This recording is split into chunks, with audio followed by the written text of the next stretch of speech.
It's 6 in the morning, but our spirits are soaring. We all rise for our morning devotion. Hello and welcome to Tuning Fork, where we talk about morning devotion, a time to digest and get in tune with God's vibration. All right, good morning, everyone. All right, as you can see, welcome to our 5th episode of Tuning Fork. We have a very special guest with us today. Some of you may be familiar with him. I've had the pleasure of working with him in youth ministries, really such a great older brother to many of the brothers and sisters in our community. He's still working in our community and wanting to make a big impact. And I feel that he just has a really great big heart. And so let's welcome up Kouki Tamura. Woohoo! And yes, he's happily blessed to my wonderful older sister, Sonobi. But yeah, all right.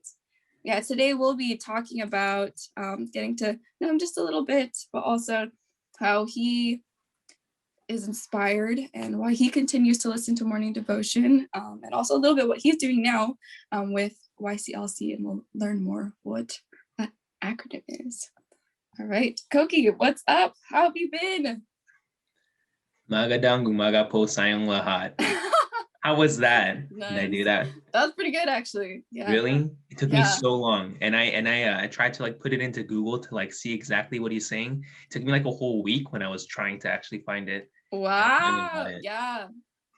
Magandang umaga po sa iyong lahat. That was really good. Really? Okay. I didn't even know what Dr. Yong was saying when he would say that in the very beginning. But anyways. Yeah. Good morning. Nice. Good morning. Thank you for introducing me and having me on the podcast, Geraldine. So what was the question? I was so focused on magandang umaga po sayong lahat. No, you're good. No, what have you been up to? How are you?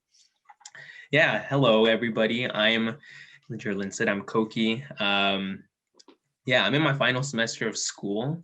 Let's go. Woo! At Berkeley, but I'll be going to grad school. I'll be going to grad school after this summer. So the school grind never ends, never ever. But yeah, I'm also doing, like she also mentioned, I'm also still working in the community as the YCLC coordinator, and one and the only in the Bay Area, at least. But it's been very very fruitful, and it's been a great growing experience so far. I've been jumping around different I guess public ministries, you could say, doing youth ministry, and then CARP, and then doing CARP at Berkeley, founding that with Junta Naito. But for the first time, I feel like something that I've been doing within public ministry will stick, and I can envision it sticking for a while. Yeah. Can you write down what YCLC is? Can I write it down? Okay, it's what is it? What's the acronym stand for? It's Young Christian Leadership Conference. So it sounds exactly like ACLC, but its emphasis is on youth.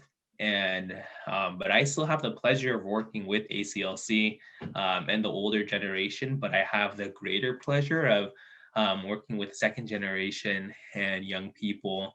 And my boss is second generation, Joshua Holmes. He's also definitely one of my closest friends. So it's just, there's nothing, I'm pretty sure I could find a close friend who's 60 years old too, but it's just nice to work with a friend who's my age, and just, and just in this position of leading me and guiding me, and then when that's said and done, that I can just share my heart with them as as a artistic able. It's just a very sweet package, and I love it a lot. Yeah, I'm glad. That's amazing. Yeah, I feel like you've always been involved with some kind of ministry thing. Ever since you came back or after high school, you're always involved, youth ministry, CARP, and now you're doing YCLC. So thank you, Kouki, for your investments in our community. And I heard you've been doing some witnessing efforts with your mom too. I feel like that must be a little Yeah. nerve-wracking or Yeah, definitely. Truly, women have been the greatest supporters of me in my life. There is my wife, my number one supporter, but and then my mom and my mother-in-law, Sonomi's mom. They've helped me in witnessing efforts at Berkeley. They like really wow. helped me pioneer it. I love that unity. Yeah, and they never like spoke either. They would always just kind of be there. But it was like the presence. It's all about the spiritual presence and support that they Yeah. offered that that I could say that they were and still are my greatest supports. And right now my mom is like the reason in doing YCLC, it's a big focus. A big focus is on church outreach. So we go out to churches, different Christian churches, and just try to I guess introduce YCLC and ACLC as like bodies of Christ, and just try to get pastors to gauge whether they're interested and whether they want to work with us. And my mom will always be the one, without a doubt, whether or not like she will talk to them, she'll be like, you better go, you better witness. Nice. So it's both, like you were saying, that I've always been involved in something. It's sometimes out of like, it's like conditionally I do something, but at the end of the day, I have again the woman in my life kind of steer me in the right direction, just kind of push me, and then I can like catch the vision. So yes, that motherly love, and it's like motherly vision and pressure, but it's like the love that's behind it. Yeah. And I love seeing your mom on morning devotion too. Like sometimes it's just her and Kouki, and I'm like, they're so cute. Like your brother's like tired, but then your mom's just like happily smiling next to him. Yeah. He like wakes up like right when he wakes up exactly like 6 o'clock. And so it takes him like a good 2 minutes to get out of the bed. Yeah. Nice. So she's awake like at 5 o'clock doing a prayer condition too. So she's also, she's also in the grind. Just again, very early from the morning. So you would attest a lot of your faith to her, huh? Like growing up, you see how faithful she is and how devoted she is in her own ways. Yeah, it's and I live with my parents still, but hopefully not by the end of the year. Hopefully I'm leaving the nest soon. That's the plan. But that's not to say that I haven't like just I've out of all my siblings, I have 3 brothers, 2 older and then 1 younger. I've lived in the house the longest. I did 2 years of GPA, and then other than that, I've stayed at home the longest. I've only been away from home during those 2 years of GPA. But most definitely, like, it's in getting blessed, like you really try to like find your faith and ground it with your spouse, or in my case with my wife Sonomi. And in that I've really found, like, in trying to like really understand my own faith and how I can practice it and how I can come to I guess manifest it in my relationships other than just with my wife. I've really come to realize that a lot of my faith I attribute to my mom.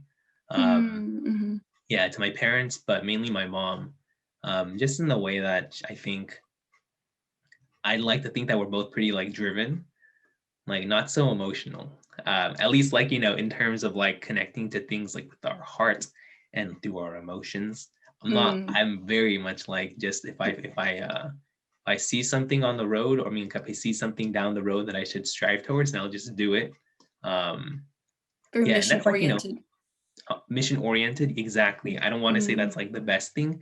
It's not the worst thing, but it is what I think has driven me. And but in having done that, like, this being mission oriented is like the very reason why I'm doing YCLC, and the reason why I feel like the most connected to that out of all the ministries that I've been involved in. I don't know if there's going to be something like down the line past YCLC, but Yeah, I mean, I think that's so powerful, having that, being able to see that vision for yourself and for the ministry that you're working in, and being able to feel like you can sustain this and that you're willing to invest into this. I think that's very powerful, because I feel like, working in youth ministry as well, it is a hard ministry. And Carpet's like, okay, I'm not going to be in college for so long, but for YCLC, I feel like, I will be, a young adult, and, YCLC's ministry connects with ACLC. So I definitely can see that long-term vision moving forward as well. So nice.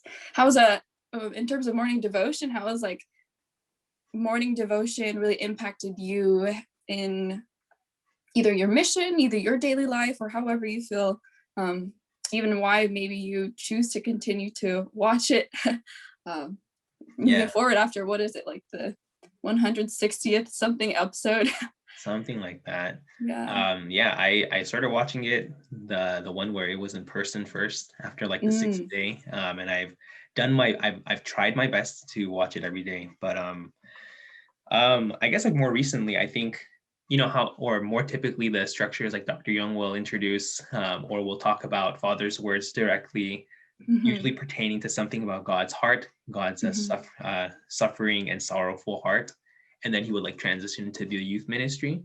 I usually usually the youth ministry. And I usually didn't like, I don't want to say gain so much from the youth ministry, but I was like, yes, God's heart. Let's like, yes, that's what we need to learn. That's what we need to Suffering. That's what we as like, Suffering. Exactly.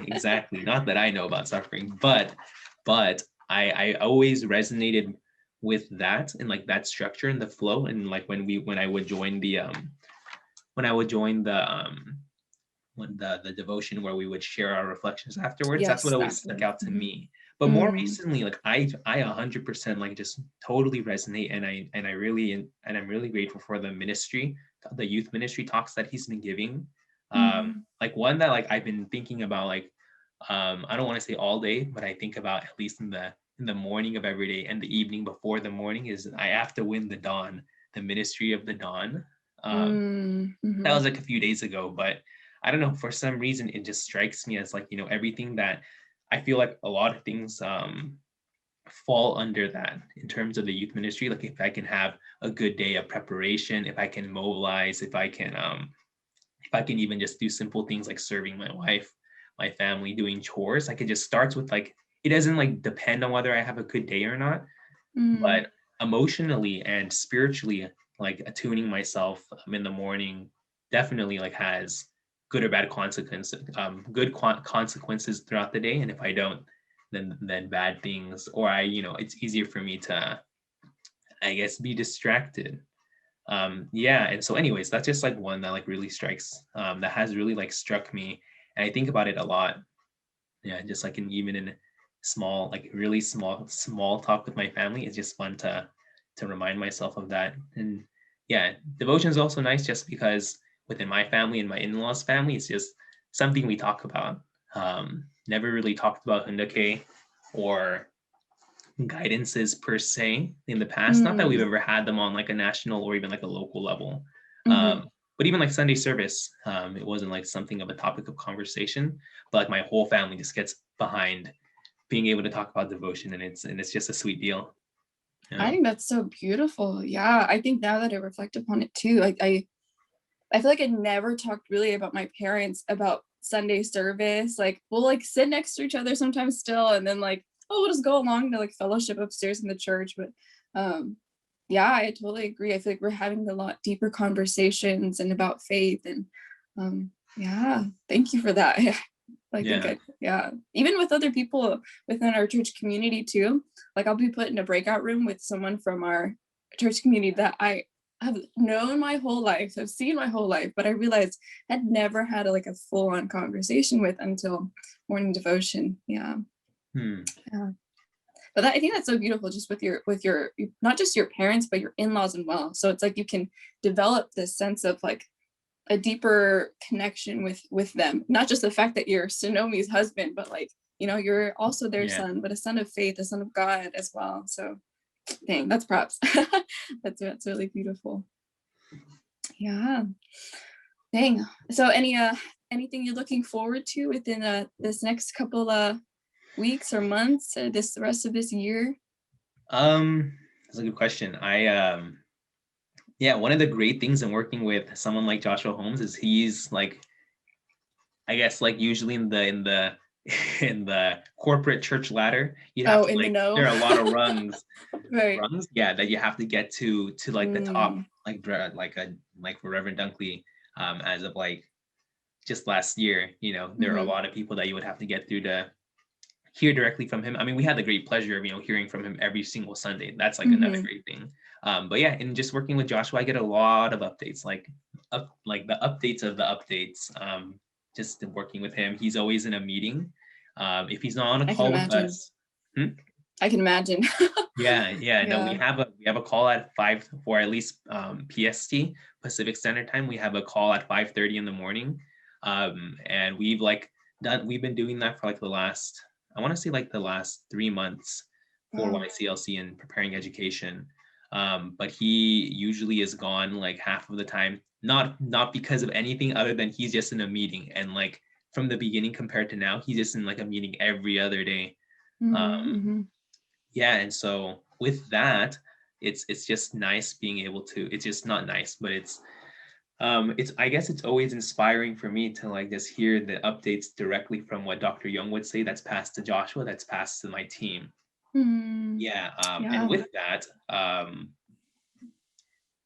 that's where a lot of like the brain juices and the spiritual like energy starts to flow, and then ideas begin to I guess marinate, and then like they manifest later in the day. But that was like the inspiration behind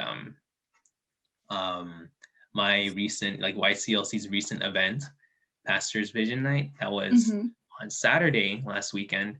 It just came from an idea, and then Josh was like, you should just pick a date and do it. And then I picked a date, and then I'm like, I don't think I've ever like organized an event. I mean, I'm sure I have done like with youth ministry, but in terms of something that like required a lot of like preparation and kind of starting from the ground up, this was the first time. So I picked a date, and I was like, all right, Joshua, here it is, I'm offering it up to you. And then like after that call, I'm just like, I'm not gonna do it, no way. It was like, yeah, right, I did my part. I declared to Joshua, and that's the important thing. But anyways, yeah, God worked, and it was way better than expected. The end product was way better than expected. And so anyways, my point is, to your question about what am I looking forward to, we talk about the YCLC pilgrimage to Korea, 1200 minutes pilgrimage to Korea a lot, and everything that we do stems from there, in preparing for it, like the physical and spiritual preparation for it, and thinking about how we can get there. But then there's so many steps to get to 1200. Like, we can't just go from 0 to 1200 in the span of, I think, 3 months: April, May, June, July. So 4 months. So there's a lot of steps. It's in July. It's going to be in August, like the very beginning of August. August 2nd to 6th. Mark it on your calendars. All second gen are invited. I'm not joking. Cool. Yeah, but it's everything that we do is in preparation for that. And so in the short, like 15-20 minutes that we meet in the morning, that we pray, a lot of good things, ideas, revelations come about in that time. And like I said, like the most recent local event that came from that genesis from a moment in that morning, from a morning prayer. So I'm just looking forward to every like development that like Joshua has to bring to us in the morning. And he says, like, Dr. Yong says this, like he wants us to bring like 1 million people like to this. I'm like, oh God. It's like a good way though. It's like a good way to exercise faith and just believe in it. I think like this year, I've been like the least cynical about certain goals. Not like cynical as in like not gonna work, no way. Right. But yeah, no, sorry. I was just gonna say I have been the most hopeful and the most optimistic about like hearing the original goal was actually 120. And the story is Joshua and Reverend Milhan Stevens, they like consulted and deliberated, like, yes, this is good. And they brought it up to Dr. Yong, and Dr. Yong is like 100 too small, 1,200. And that's how it became 1,200, just because Dr. Yong's mind and vision, goes beyond 120. And so but when I heard that, I'm just like, yeah, that is cool. And that is something I can totally get on board with. In the past, I would have been like a lot more like, oh man, what are you even talking about? Just resistance and hesitation. But yeah, anyways, I guess just centering myself on praying and then going into hearing morning devotion by Dr. Yong, like right after that in the morning at 6 a.m. it has helped me to just, I guess just deepen my faith. I didn't think I could really do that listening to God's word, but Yeah. prayer and God's word, one of the most important pieces of preparation and Jongsun that we can offer. So it definitely like 100% has made the world of a difference in my own, like pragmatic life of faith. It's been very practical. I mean, I love seeing how bright you are when you're talking about YCLC right now. I think just seeing how happy you are, but also just I can feel this sense of mission, but also drive behind the words that you're saying. So yeah, thank you, Kouki. Yes, I am. Yeah, I feel good. I just feel good moving forward, and I think just in like Saturday's local YCLC event was like a litmus test, just trying to see like what I can do. And I'm very hopeful for the future, both for the Bay Area and things moving forward, all centered on Dr. Yong and True Mother. So things are looking good. Yay. Good to hear it. If I had to maybe backtrack a little bit, I just had a practical question. As a student myself, how are you like balancing all of this with like school, with YCLC, and because I feel when I look at you, you seem like at peace, or not at peace, but at least like you're driven, right? But I feel like sometimes in terms of the things that we're doing, I feel like sometimes they can get jumbled up, or you might feel too busy. But I think right now I feel like you kind of like you got the vision and you're just heading toward that vision. Okay, it's not really a secret. Let's see, or maybe they are. Well, I go to UC Berkeley, and people think like that's so hard. I'm an English major. LOL. I go to you, Karen Ishiguro, if you want to get into Berkeley, which I think she will this month. The English major is kind of a joke. There's a lot of work for sure, but the great thing about having, or just this year, is like God knows your limits, and if there was more schoolwork for me, then I for sure would have been swamped with kind of spreading myself thin. But perhaps God just like sprouted the idea in every single one of my professors, and just thought, hey, let's make this semester totally easy so that Kouki can do YCLC. I love that. So school, I think like school's been really easy for me. That's why like I can actually I can focus a lot on public mission and church outreach every single day, every single week. But more practically, when I did, okay, I'm also a graduating senior, so senioritis. But more practically, if I could give a tip to students, I think it's a mindset thing. I know people who just school and we're like, oh, school, like, oh, my stats class, that is crazy. Stats was hard for sure. Not to say anything about stats, but I think a lot of it is a mindset thing. I remember my only like piece of guidance when the CARP Bay Area people came to here was just don't limit yourself. Like you can do more than what you think you can do. I really believe that. People are like, oh, I'm taking like these classes and how can I devote time? I think you could. I think agree. you can do classes and then do more. I think I told this to you too, Jerlyn. I feel like this is something that we may have talked about in the past, but probably. that is probably my only tip, and it's a mindset thing. But going to school that is considered tough. I know I don't do STEM, but even at Chabot, when I did take harder classes and did my toes in math, you can always do more than what you think you can do. That's what I believe. That's what I think your parents believe and what true parents believe. So it helps when you're thinking like, I have this coming up, I have like that event to plan for, but it's possible. You're possible. That's what I think. I don't have any practical tips because I'm a freaking English major. No, honestly, that I think that in itself of where you're able to look at how this semester is going thus far, and that to say that you don't have that much work because God like was like, hey, I need Kouki for YCLC. That mindset in itself is like, dang, like that's where I'm trying to be. It's like, because I feel like it's really easy to make, I don't want to say these excuses, but these reasons for like, oh, okay, I can't wake up for morning devotion because of this, or I can't I don't have time to invest into this ministry because of this, right? But I feel like when you have this heart, at least in my personal experience, is like when you have this heart of wanting to invest into a ministry, despite having a busy schedule, it's like you make time for it, and then God works. Like, you know, you stick to that determination, you stick to that promise you made, to your mission, and then, you know, God will work. And I feel like I've experienced that so much in this past 2 years. And I don't know, so from what you're saying too, it seems like, yeah, you're able to recognize like God just, you know, planting that idea in your professors' minds and opening it up. I mean, I'm not going to dismiss anyone who's having a hard time, right, with schedule, but yeah, I think having faith that God works. Yeah. All right. Any final last words for anything you wanted to leave off with? I don't. If you're interested in doing church outreach with me, hit me up though.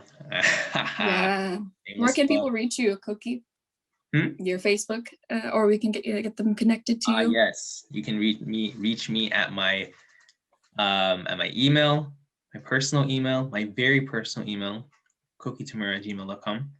No spaces, no caps, no underscores. You can also reach me on Facebook. I reply very fast. Yeah, but you know, I understand if you don't want to. But if you're just interested in learning about YCLC, church outreach, any of the above, learning about what Dr. Yong wants for America via ACLC, YCLC, just ask me a question. I'll be happy to answer your question. All right. Awesome. Thank you, Kouki. Yes, it's awesome having you. This was Jerlyn. This was Kouki.